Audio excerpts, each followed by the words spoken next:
Guni-Guni TV.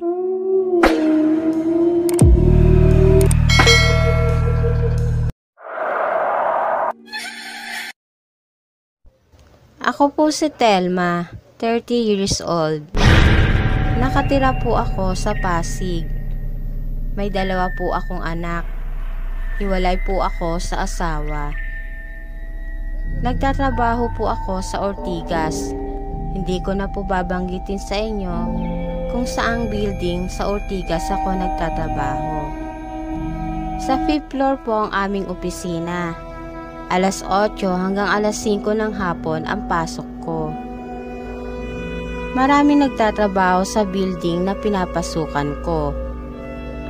4 po ang elevator dito. Pero sa dami na nagtatrabaho dito, ay marami pa rin nag-aantay sa labas ng elevator para makasakay dito. Pag nakikita kong maraming tao, ay napipilitan na lang akong gumamit ng hagdan. Nasa 5th floor lang naman ang aming opisina. Sa loob ng mga elevator ay may isang operator na nagpipindot kung anong floor ka bababa. Ang isa sa mga operator ng elevator ay naging kaibigan ko. Mga 5 taon na rin kasi ako nag-oopisina dito. Kaya halos araw-araw ko siyang nakakasama. Madalas din kami magkwentuhang dalawa tungkol sa aming mga buhay. Hiwalay din pala siya sa kanyang asawa. 4 ang anak niya dito. At siya lang mag-isa ang bumubuhay sa mga anak niya. Naisip ko na mas maswerte pa pala ako sa kanya. Kahit nahiwalay kami ng asawa ko at may iba na itong pamilya, ay patuloy pa rin niyang sinusuportahan ang mga anak namin. Isang araw, nagtaka ako nang sumakay sa elevator. Iba ang babaeng operator dito. Mga 2 linggo ko nang hindi nakikita ang kaibigan kong operator.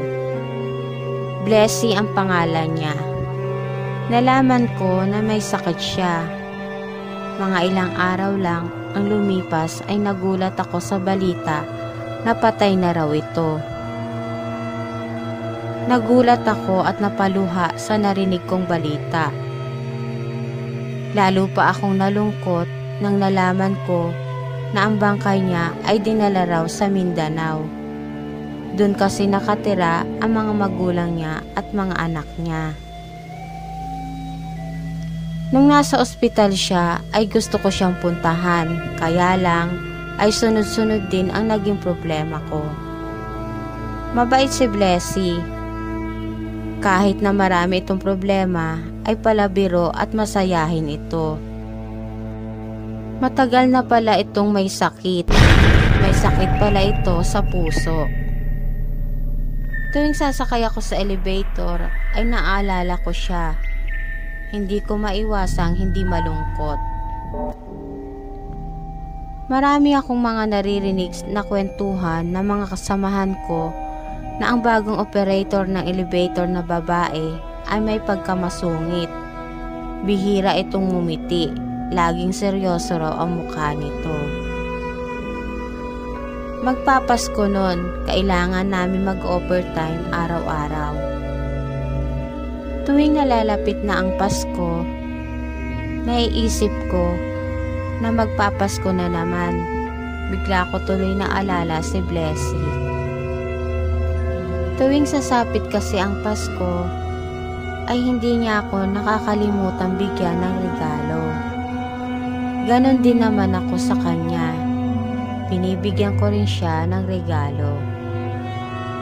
Alas 8 ng gabi, naisipan namin magkakasama na kumain muna sa isang restaurant.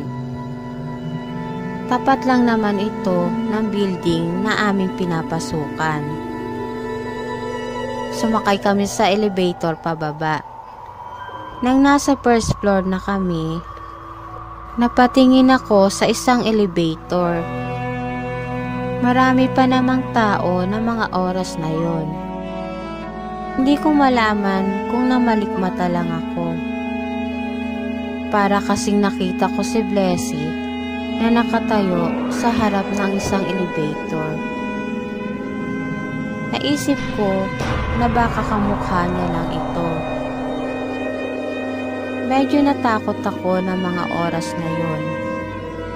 Hindi ko malaman kung kamukha niya lang ito. Medyo natakot ako ng mga oras na yun.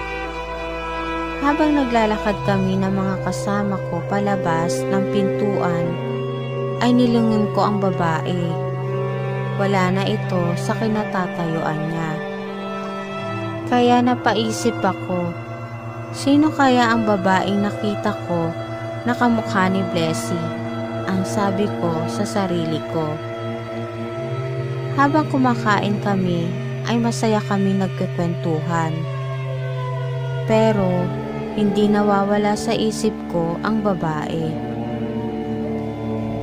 Isang oras lang ang break time namin. Kaya bago mag alas 9, ay nasa building na kami. Habang papasok na kami sa loob ng building, ay nagmamadali kami. Sumakay kami ng elevator. Tawanan na kami ng tawanan habang nagkukwentuhan. Nang nasa 5th floor na kami, bumukas na ito. Lalabas na sana ako nang nahulog ang dala kong pitaka. Nakalabas na silang lahat. Bigla akong pinindot ang elevator para hindi ito magsara. Pinulot ko kaagad ang pitaka ko. Nagulat ako nang biglang nagsara ang elevator. Nakita ko na paakyat ang elevator sa 18th floor. Nagtaka ako, wala naman akong kasama sa elevator. Naisip ko na baka sira ang elevator, kaya kinabahan ako. Muli ko na naman pinindot ang 5th floor. Nagulat ako nang napatingin ako sa salamin ng elevator. May babaeng nakatayo sa likod ko. Si Blessy ang babaeng nakatayo sa likod ko. Takot na takot akong napasandal sa gilid ng elevator. Hindi ko malaman ang gagawin ko. Sigaw na ako ng sigaw. Nakatingin lang si Blessy sa akin. Parang may gusto siyang sabihin, pero hindi ko maintindihan. Hanggang sa naramdaman ko na nahilo ako at hindi ko na alam kung anong nangyari. Nagising na lang ako na nasa loob na ako ng opisina namin. Sinabi ng mga kasamahan ko sa trabaho na nakita daw nila ako sa loob ng elevator na nakahiga. Ang akala daw nila ay kasunod nila ako. Nagulat sila nang nakita nila ako na walang malay. Takot na takot ako habang kinikwento ko ang nangyari sa akin sa loob ng elevator. Yung iba kong kasamahan ay natakot at yung iba naman ay parang hindi naniniwala. Baka sobrang stress lang daw ako sa trabaho namin. Kaya kung ano-ano daw ang naiisip ko. Hindi na ako nakapagtrabaho ng gabi na yun. Sobrang gulo at takot ang naramdaman ko. Sabay-sabay kami magkakasama nang bumaba ng hagdan. Yung iba naman na hindi naniniwala sa kwento ko ay sumakay ng elevator. Hindi ko lubos maisip bakit nagpakita sa akin ang multo ni Blessy. May gusto ba siyang sabihin sa akin? Simula na nangyari yun, ay iniwasan ko nang sumakay ng elevator. At dito na po nagtatapos ang aking kwento. Salamat.